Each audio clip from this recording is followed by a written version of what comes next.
We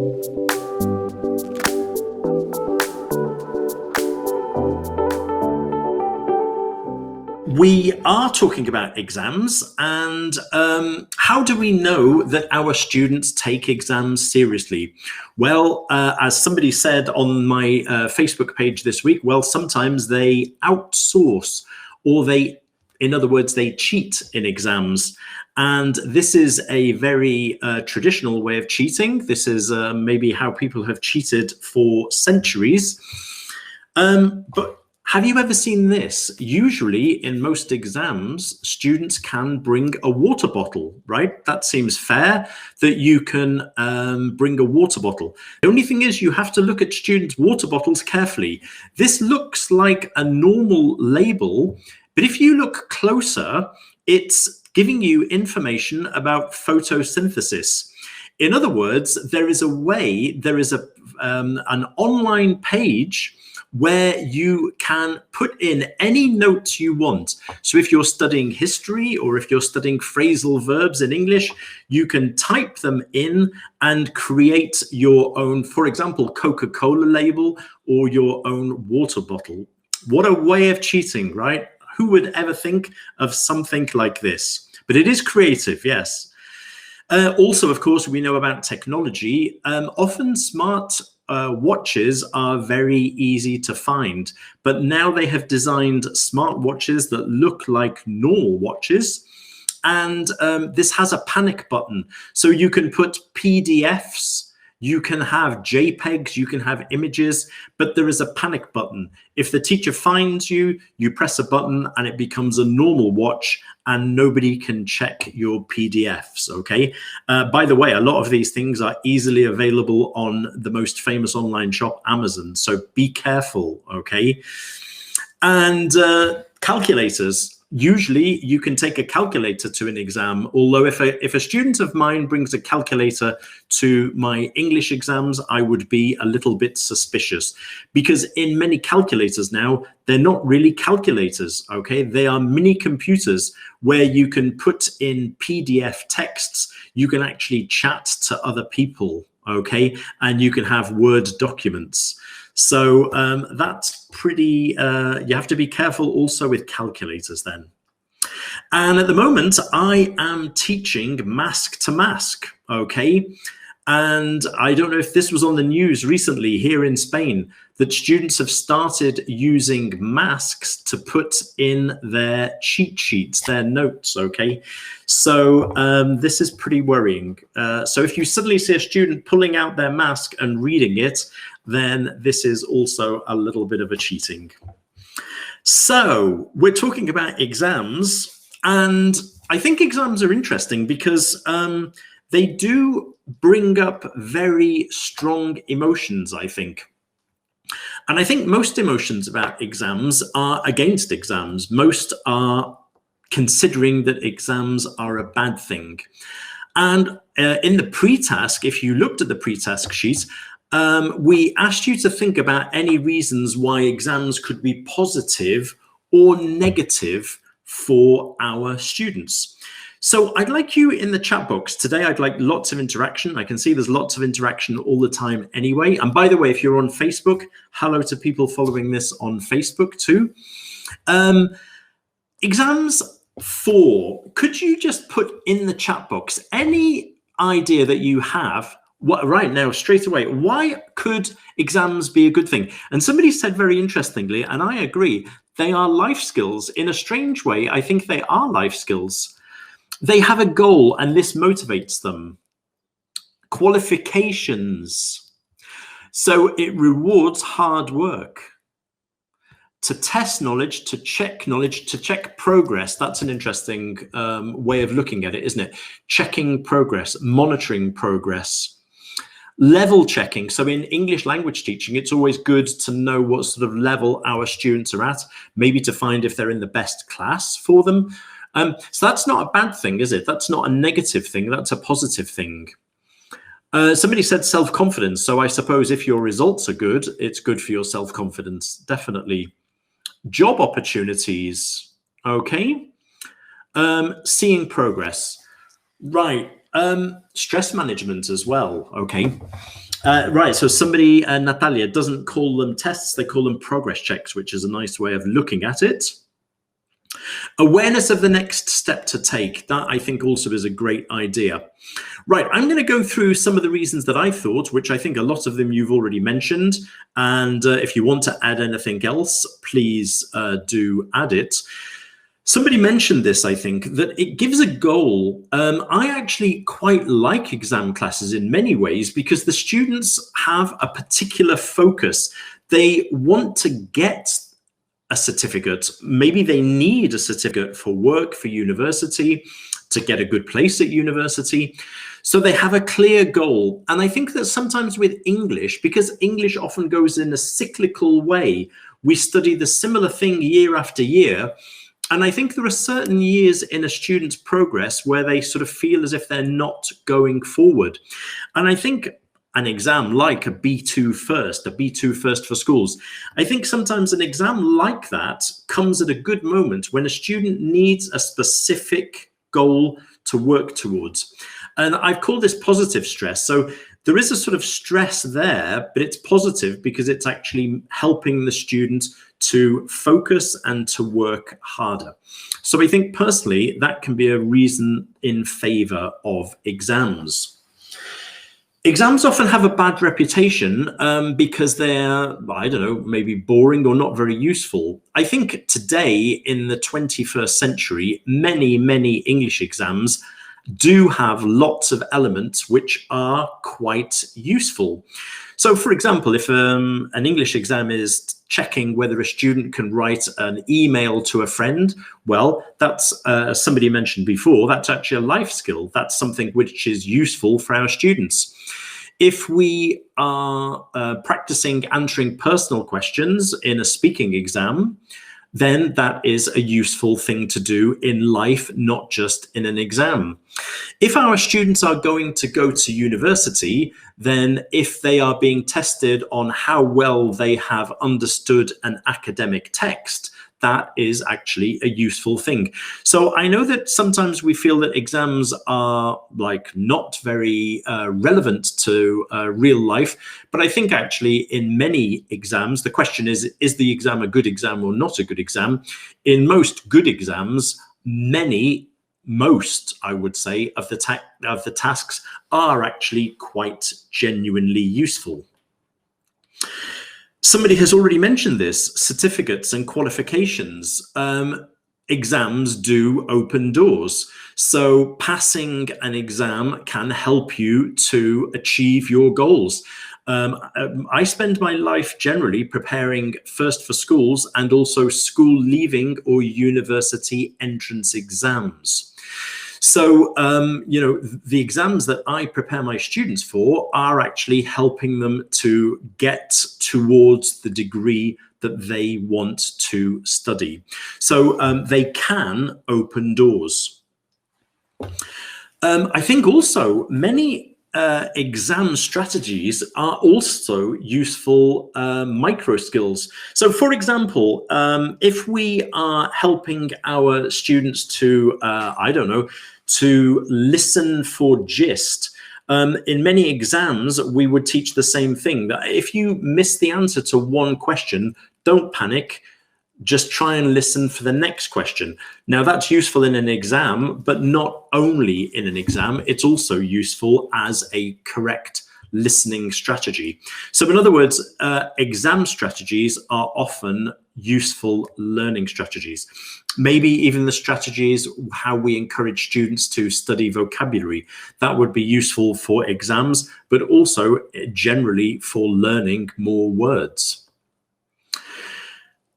Somebody mentioned this. This was the first thing that somebody mentioned to me straight away, is that exam skills are virtually life skills. Now, if you think of your teenage students, whether you are teaching in a language academy or a secondary school, how many exams do you think your students do in a month? How many would you say? If you take a typical, let's say a 14-year-old, how many exams, not just English, I'm talking about history, geography, 15, somebody said 10, 2, that's, yeah, 20, 5. basically, I know that my students at my school, they're doing exams continually. I mean, learning how to do an exam well, learning to manage stress, as somebody mentioned in the chat box, learning to mention your nerves, is useful not just for English, but also as a life skill, because students do, in their secondary school, they probably do hundreds of exams at the end of a year. Now, the next thing that I also believe is that, and this is maybe the most useful thing I would think, and many of you agreed, I think, in the chat box, exams help to show your strengths. Exams help to measure your progress, and they help you to identify what you need to work on next. So exams can be formative. They can help you to improve your English, because they can tell you, they can indicate what you are good at. They can indicate what you need to work on next. And yes, as somebody mentioned, they're showing your strengths and your weaknesses.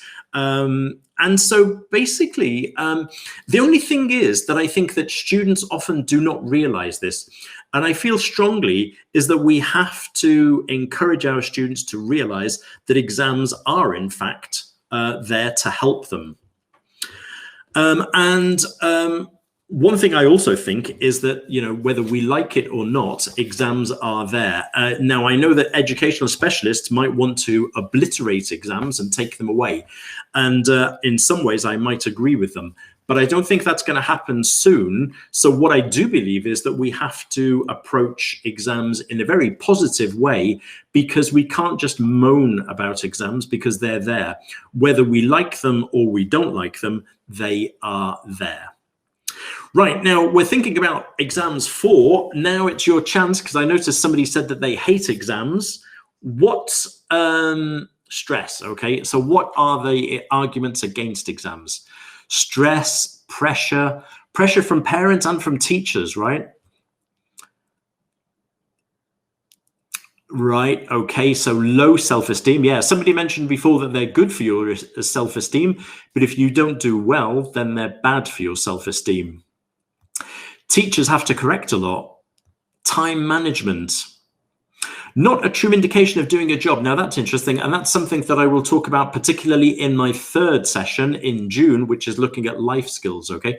So I will come back to that. Time management, disappointment. Okay, so I'm going to have a look here then at some of the arguments against. And I think that the first thing that everybody mentioned is the thing that I first mentioned. Students suffer a fear of failure, negative stress, anxiety. By the way, I also think that one of the problems of negative stress is on teachers, right? Because teachers, if we get bad results, if our students get bad results, then that can be a problem too. So I think at the very least, that's why exams are quite a good part of assessment, but that we should also use continuous assessment so that people are not worried just about doing badly on one particular day. Somebody mentioned self-esteem. One of the tragic things I think about, for example, external exams, is if a student fails an external exam when they are 13 or 14, they begin to think that they are failures in English. And that seems to me to be tragic, and it's very, very stupid. Just because you fail an exam one day does not mean that it's, you know, that you are not good at English. There could be many reasons why a student didn't pass an exam. And I would really hate it for my students to feel by failing an exam that they are not good at English. And I think we need to make that very clear to our students that that is not the case. Some exams don't just test the students of English. So some exams also test, for example, thinking skills or experience of life. And I'm sure if any of you teach something like the Cambridge Advanced exam, which I think is a very good exam, I think a student who is 14 or 15 might find that exam very difficult, not just because of the English, but because of other things like experience of life, thinking skills. And again, I'll be talking about thinking skills in more detail next session in June. Some things that appear are not directly useful or relevant for teenagers. So I mentioned, Angelina has just said exactly the same thing at the same time. Exams may not be relevant. A typical example, I think, is writing letters of complaint, which appears in some exams. So we need to help our students to write letters of complaint. But of course, almost no teenager in the world has ever written a letter of complaint, I believe. Maybe 1% of the population of teenagers has ever written a letter of complaint. Or a formal report. I mean, when you're 14, when do you ever write a formal report? So I'm making the argument both for and against exams. Some exams have very relevant tasks, and some have tasks which are not relevant for teenagers. Somebody mentioned washback. Washback means that your exam has a negative repercussion on how you teach. And I will give you a very clear example from my situation. The exam that I prepare for university entrance in Madrid has no listening, no speaking.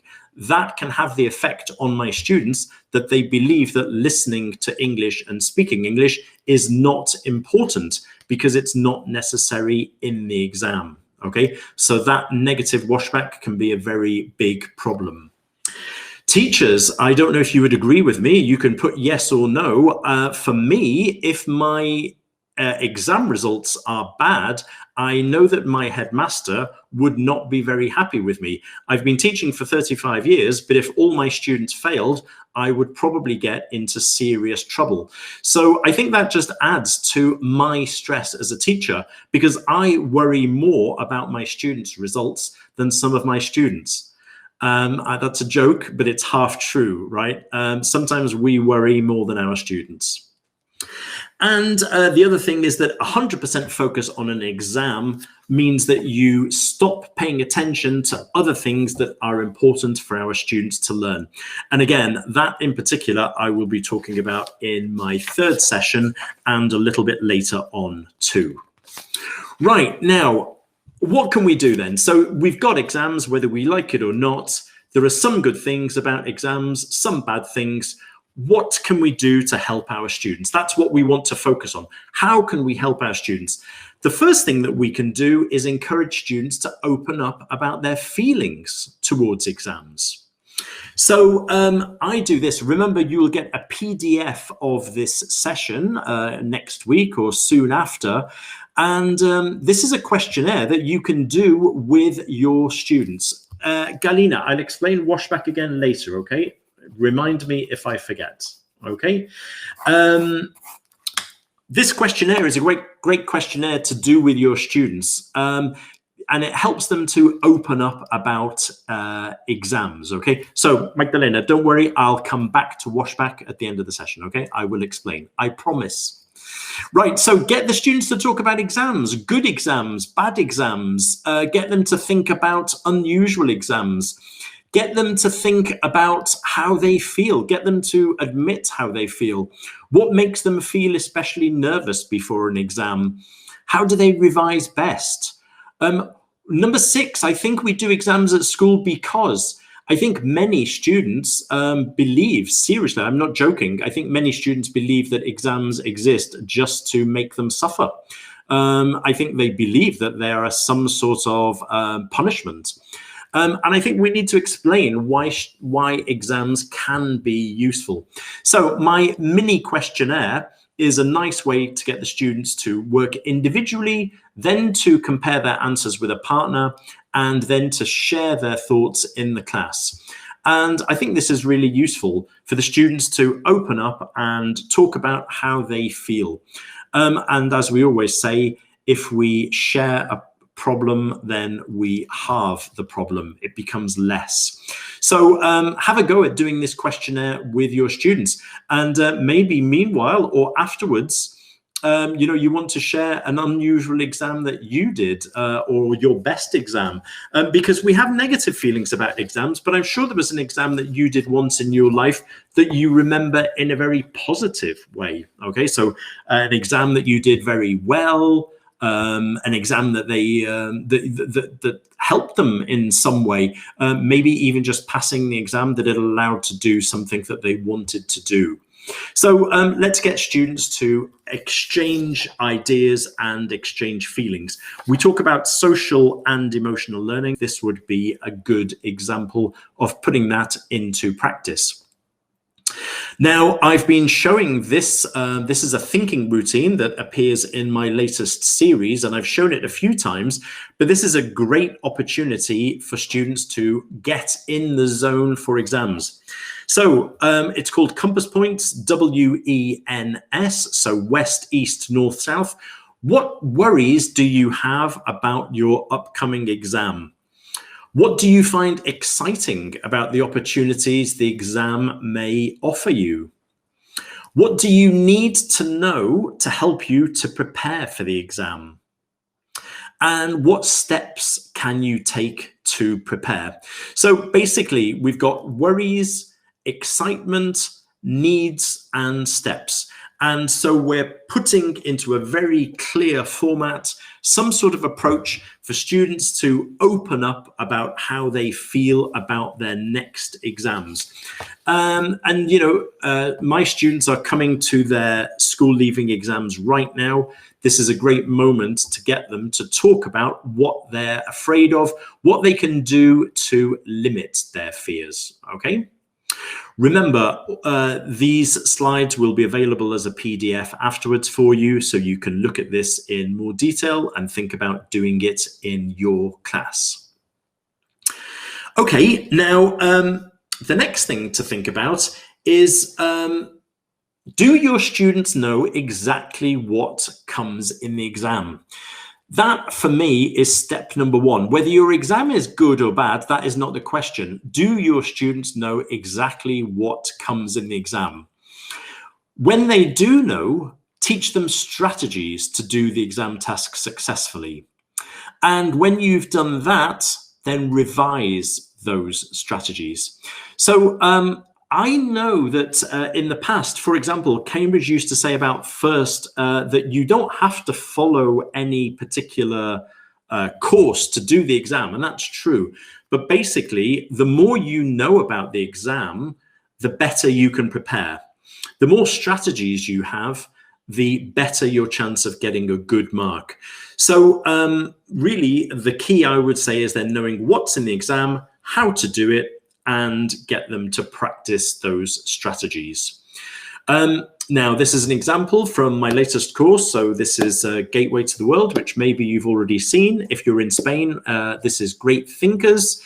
And what we've got here is a typical reading exercise where some sentences are missing from the text. The students have to read the text and put the sentences in the correct place. And you can see the box there is giving them the strategy or getting the students to think about the strategy. So it says, how can you check your answers when you finish?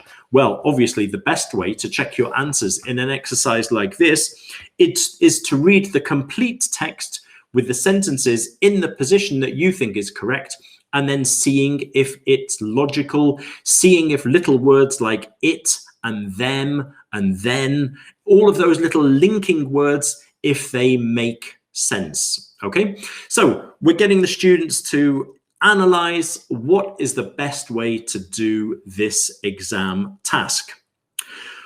Once we've done that, we need to revise it. I always say, well, two expressions that I think you know: practice makes perfect.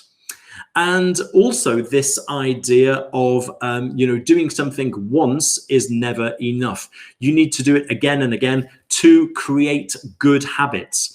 And I think a lot about exam teaching is getting your students into good habits. So these sections are after every 2 units in the book. That means that the students do the task once, putting sentences into the correct place, and then approximately 8 pages later, they do the same task again, and we remind them of the strategy.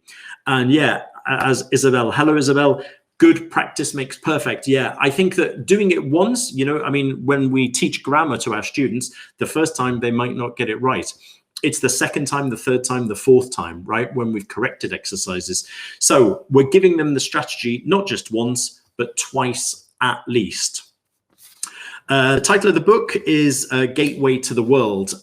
If you're in Spain, it's Great Thinkers. And I think you might get a link afterwards or somehow to the course to get a look at it. We'll mention it again at the end of the session.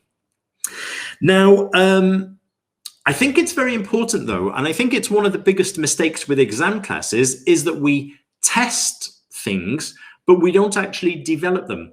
There's no point in giving 1,000,001 tests to our students if we don't develop skills and strategies properly. So in other words, it's not just testing, it's about developing skills. And again, this is what Gateway to the World, Great Thinkers tries to do. This is teaching students how to do a for and against essay. And by the way, this is a very topical question, right? It's asking, should doctors be paid more than top sports stars? And I think that's a very pertinent question at the moment with this terrible pandemic. So should doctors be paid more? Should top sports people get paid as much as they do? So I'm not going to tell you what I think of the answer. This is a for and against essay, so you get the chance to argue both points of view. But basically, on these pages, we develop the skill of writing a for and against essay. We give them the topic, we get them to think about the topic, we give them a model text, we get them to analyze the model text. We get them to think about paragraphs. You know, many students don't really understand why we have 4 paragraphs, 3 paragraphs. What is a paragraph exactly? So let's get our students to think about these things, to discuss these things. Then we get the students to analyze typical linkers that are useful in for and against essays. Then we have the exam tip, which is getting the students to realize the difference between a for and against essay and an opinion essay. Okay, so it's pretty simple, but sometimes students get they make mistakes deciding if it's for and against or if it's an opinion. So in other words, we're developing the whole skill here. We're giving them all of the information to do this. Andro, that sounds like a very good question. Can you remind me at the end of the session to talk about that topic? Because I think it is an interesting topic. I will probably answer that talking about mistakes in a second, okay? Now, again, in Gateway to the World, we have this writing checklist at the end, okay? So this is a new thing that we've got, and I think this is really useful. With my students, I tell them, when you write in an exam, writing is only half of the task. Equally important as writing is checking your writing. I think, would you agree with me? You can type in the chat box. If I write something, I make mistakes, okay? When I write my books, I make mistakes. I need to check what I write. And I actually tell my students this too. I can never write a book by writing the first thing that comes into my head. I write it, and then I stop for a second, and then I check. And here we've got a really useful checklist. Is the content clear? Sometimes we think about the grammar, but not the content, okay? Is the style correct for the question? Have you got paragraphs? Do your paragraphs make sense? Have you used linkers? Okay, so it's not all grammar and vocabulary. Grammar and vocabulary are important to check, but also making sure that students are using correct paragraph models for the particular answer that they're writing. And then you can see that we've got model texts there, which all appear in the workbook. And again, this is new to my latest course. This is really detailed, really clearly set up so that students go through the model text, analyze it, look at the linkers again, revision, okay? And again, this is actually in the workbook, but it's so useful to get students to work out how to do a writing exam well. So yes, Rekha is asking about organizing paragraphs. Yes, it gives advice about what you would put. Obviously, in the case of a for and against essay, very clear, isn't it? Introduction, arguments for, arguments against, conclusion. So I think this really helps. We use the word, of course, in English, scaffolding, okay? And that's what we're really doing with our students. We're giving them the scaffold and the structure that they need in order to achieve success. But whatever book you're using, it makes no difference. You just follow the same pattern, okay, of giving that structure. Now, I'm not going to go into this in detail now, but I think it's really important. The students can have all the correct strategies in the world. They can know exactly what appears in the exam. They can know how to do the exam, but they can't do the exam because their English is not good enough. Now, this sounds stupid, but I mean, when I'm preparing, for example, First for Schools, some students have all the strategies, but they don't have the language. Now, I'm not going to talk about this now, but basically, if you want your students to be successful in, for example, a writing exam, they need to know how to organize paragraphs, they need to know linkers, but they also need to have grammar and vocabulary necessary to be able to write correctly. So I'm not going to talk about this now, but let's not forget that basically, somebody's saying lack of vocabulary and grammar. If a student hasn't got the necessary vocabulary and grammar at, for example, B1 level, they cannot pass a B1 test, even if they know all the strategies. I think that's obvious, but I think it's worth pointing out that students need the strategies, but they also need the English. Now, we've talked about strategies, we've talked about revising strategies, but students also need to know about evaluation criteria and other practicalities. So again, this is really important to teach our students. And I've just put some questions, which are typical questions that my students ask me, okay? And these are all really useful. So again, I love intelligent questions from my students. So, you know, do you lose marks for incorrect answers? So in some exams, it's better to leave an answer blank. So in your exam, do you know the answer to that question? Some exams, it's much better, for example, in First, to put any answer because you do not lose points for an incorrect answer. So students need to know that. Essays, the typical question that students want and need to know. What happens if you write too many words? What happens if you don't write enough words? Yeah, and actually Patricia's mentioned rubric. One thing that I haven't mentioned, I think, in the rest of the talk is that getting students to read the instructions, right? I mean, how many times have your students done something without reading the instructions in the exam? So again, another good habit to get your students into is reading instructions, right? Question number 4, can you answer questions out of order? In the exam that I prepare in Madrid, they shouldn't answer questions out of order. We are warned to tell our students this right. Can you use correction fluid? Can you use a pencil? Do you have to use a pencil? Question number 7, can I drink sparkling water during the exam? What do you think in Cambridge exams? Can you drink sparkling water? Yes or no? Does anybody know the answer to that one? No, they can't. That is correct. And my students are always saying, why not? What's the problem with sparkling water? The problem is that you open the bottle, the water comes out, and your exam is totally soaking wet, and you start crying because you ruined your exam. Okay? And then 2 last questions. Am I evaluated on my opinions? Well, that's a very good question. Usually the answer is no.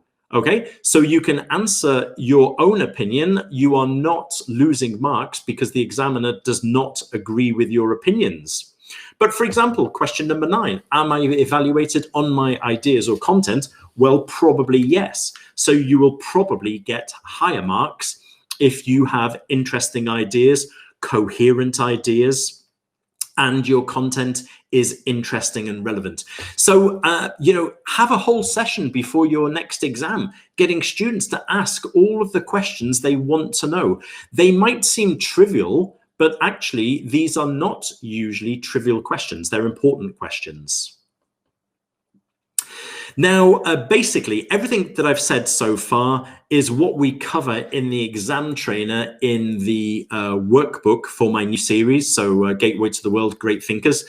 We begin by explaining what appears in the exam. We continue by explaining the evaluation criteria. We take them through each part. We explain how to do it, and we get the students to practice it. So basically, good exam practice is all about knowing what's in the exam, how to do it, practicing it, and revising it. Right, Julia, yeah, so this is Gateway to the World. Yeah. Okay, now, the next thing to bear in mind, I already mentioned this, but most higher level English exams are not just about English. They're also about thinking. And I do think that we really need to make sure that our students are practicing generating ideas, organizing ideas. For example, things like mind maps, collecting the different ideas that they've got. Here's just an example. This is the exam that I prepare for every year, that I've been preparing my students for the last, I think, almost 20 years. You can see that the essay at the end, okay? This is an essay. Write about 150 to 200 words on the following topic. Are humanitarian organizations important today? Give reasons to explain your answer. Now, my students are 16, 17, 18. They don't have much experience of the world. They don't have much experience of humanitarian organizations. And so I need to help them to come up with ideas. This is something that I'm not going to talk about today. It's something that I'm going to talk about in my 3rd session in June. Okay, so come along to the 3rd session in June, and I'll talk all about how to help your students to come up with ideas to answer questions like this. Okay? If you came to my first Teach with Dave session, I said that one of the secrets for teaching teenagers is involving students. And I'm going to be true to my opinions here by saying the same is true for exams. If we want to help our students to prepare for exams well, we need to involve them, okay? Exactly. Teach me and I forget, but involve me and I remember. So involving students. And I think one of the great ways to do this is to get students to prepare exam tasks themselves, okay? So you can always ask students to prepare speaking questions for other students. If you're preparing an exam where the students have to describe photos, get some of your students to be examiners, and they give them the photographs, but no questions, and then get the students to prepare the questions themselves. With writing exams, if you're doing comprehension questions in your exam, get the students to prepare comprehension questions. You can also get students to correct each other's work. And you can get students to prepare grammar and vocabulary exercises. Now, the great thing about doing this is you are actively encouraging the students to do various things at the same time. By doing this, the students are fully involved. And for example, if you need to write comprehension questions for a text, you need to understand the text as well as if you were answering those comprehension questions. So giving them some photos to write questions means that they are totally involved in the task.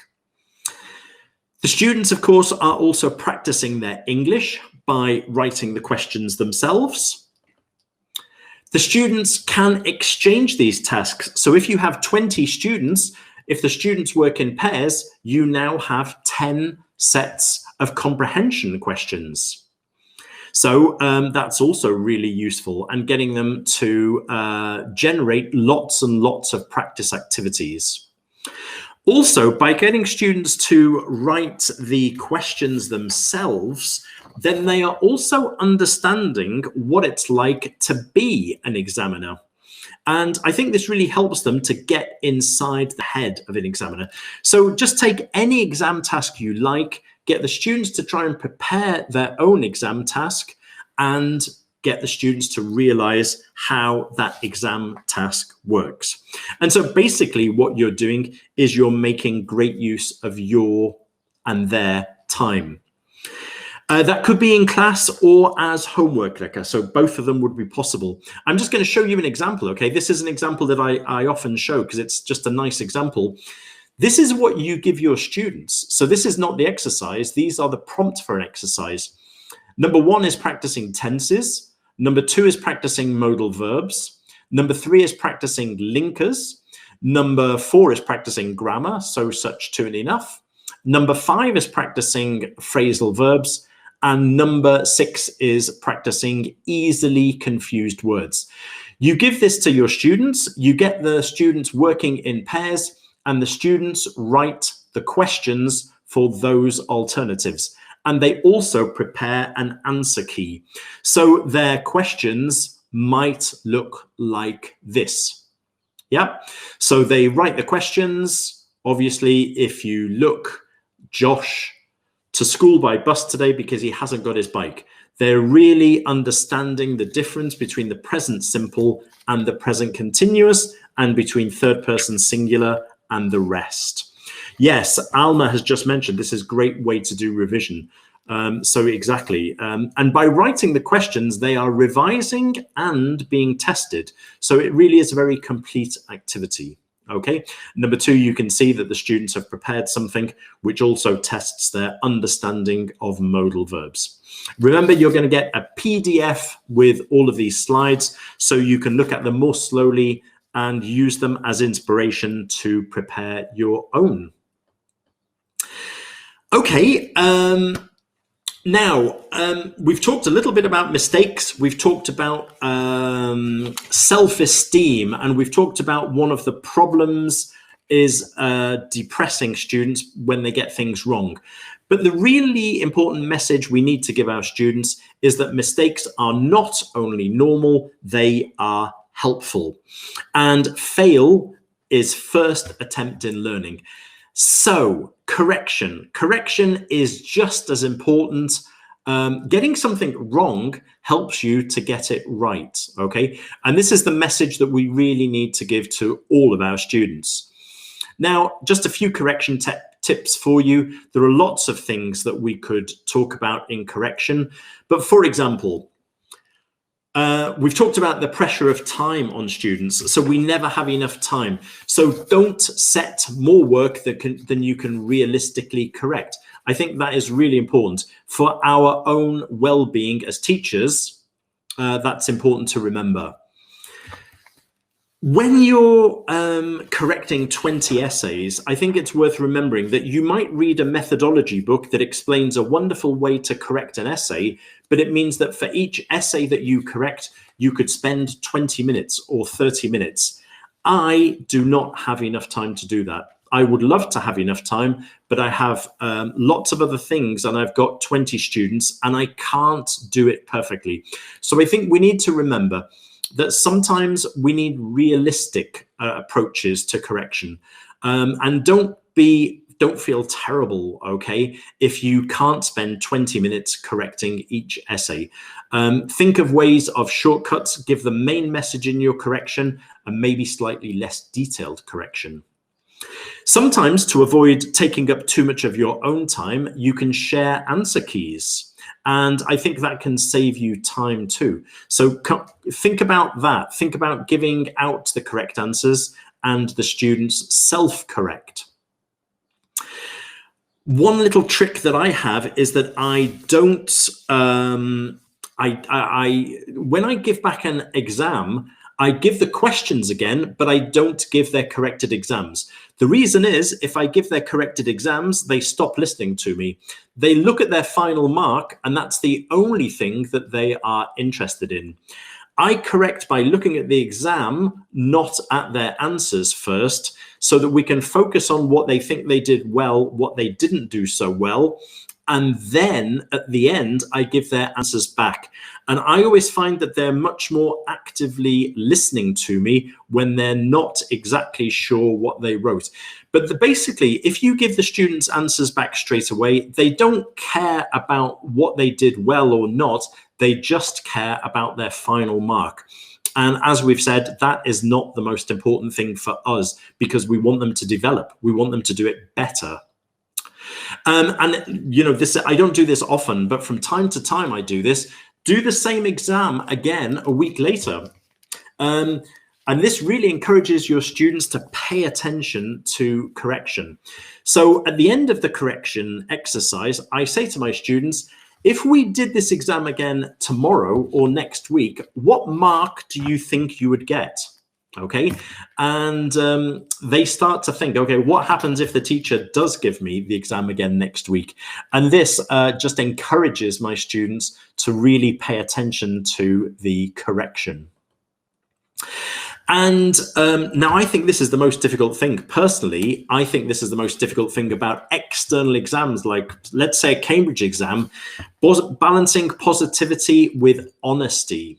Now, what I mean here, and I think Carol Reed, my wonderful co-writer, and she's been a friend for many years, she did a talk recently, I think, about praising students. But you can't praise students when there's nothing to praise correctly. In other words, if you say, yes, that was really good, and it's not true, then you are not helping your students. And this is particularly true of an external exam, because if you tell your students, yes, you're doing really well, and then they do the exam really badly, then I think you're partly responsible. I think we have to balance the two things, okay? So we have to be honest. We can't just say that the students did really well if it's not true. And I think this, for me, is one of those difficult things that to get right is quite tricky. Positivity and honesty, but I think it's worth trying to bear in mind both of them, thinking about how we can balance them. Now, I always encourage my students to actively work on their mistakes. So after any essay, I always have my students prepare sheets with 3 columns. 1 column is for mistakes, 1 is for correction, and 1 is for an explanation, if there is an explanation. So after they write their essays, they complete these columns. Sometimes we do general mistakes, and sometimes we do specific mistakes from the students. But it's very important that the students realize that just making a mistake and me correcting the mistake is not enough. We need to get the students to make, because I think you will agree, most students make the same mistake again and again and again. They're called fossilized mistakes. So I think we need to bear in mind then that to work on the mistakes, we need to make a note of it. You'll notice my middle column is colored in, and in some ways it's good to emphasize the middle column, because the middle column is the one that's most important. You want them to remember the correction, not the mistake. So somehow they could underline this, they could highlight the second column, but this is what my students do after every single essay. And from time to time, we have a look at those sheets and we talk about the mistakes again. I get them to choose a mistake that they made that they think is important, and to explain to me why it was wrong. Okay, so working on correction is just as important as working on the original essay. As I've said before, corrections, mistakes, we can learn from mistakes as long as we work on them actively. Okay, I've just got one little last piece of advice to give you, which is making the most of limited time, which I think is one of the biggest problems, okay? One thing we can do is use the flipped classroom approach. And another thing we can do is we can use game-like activities. I think one of the problems of teaching exams is they seem very, very serious, and we forget to encourage the student by doing activities that are fun. If you're doing a photograph, this is my last activity, okay? And then we're gonna have questions. My last activity, if you're describing photos in an exam, here's an activity which is similar, not the same, but it's a game, okay? I'm gonna show you a picture, but I'm only going to show you the picture for 20 seconds.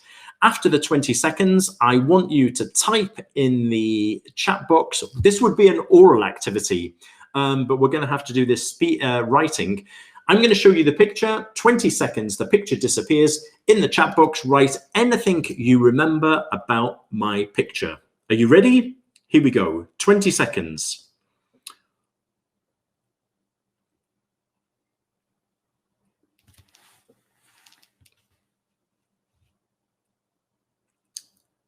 Okay, my picture's gone. Okay, so can anybody type in the chat box? Could you give me a sentence saying what was happening? Okay, what color was the taxi?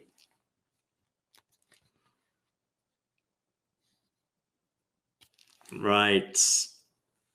Okay. How many people were attacking the old man? Do you remember? There was 2, yeah. Do you know what the old man was wearing or carrying? A cane. Somebody's right. Yeah, a stick. He was actually wearing a stick. Right now, you've got the idea. Obviously, this is a speaking activity, so it would work better in class.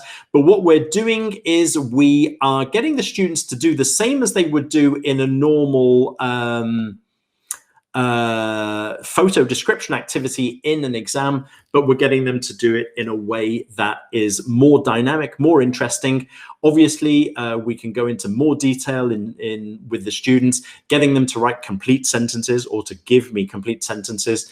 So it's the same. And in fact, if you're, for example, if you're preparing for First for Schools, do exactly the same activity with a photograph from that exam, okay? Okay, good. I'm going to stop there